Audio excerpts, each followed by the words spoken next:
Hello বন্ধুরা, happy new year. আজকে আমি দেখো সব রান্না করছি।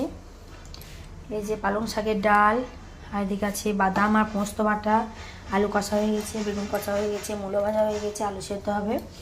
তো কড়াই প্রথমে তেল দিলাম, একটু বলি কালো জিরে দিলাম, ঠিক আছে। এবার দেবো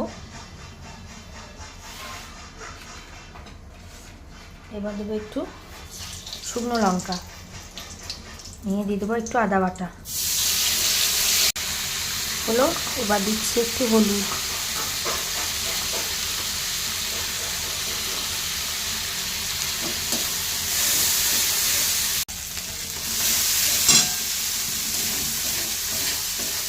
এবার দেবো টমেটো কুচি,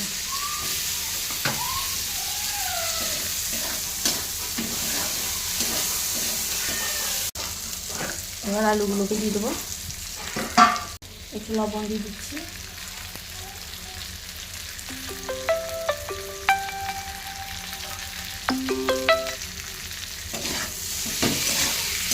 ভালো করে এটাকে কষাবো।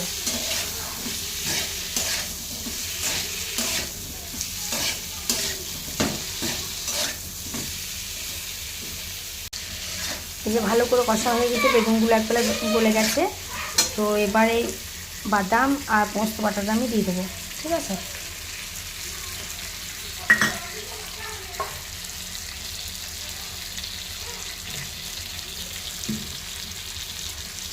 বেগুনে তো অনেক রকম রান্না খেয়েছি, আমার আজকে বেগুনটাকে একটু অন্যরকম করে রান্না করি।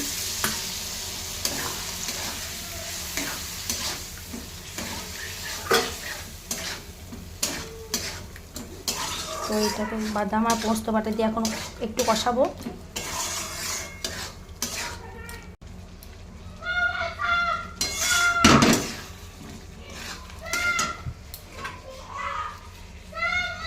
এই যে এবার বেগুনগুলো দিয়ে দিচ্ছি, বেগুনগুলো দিয়ে ভালো করে কষাবো।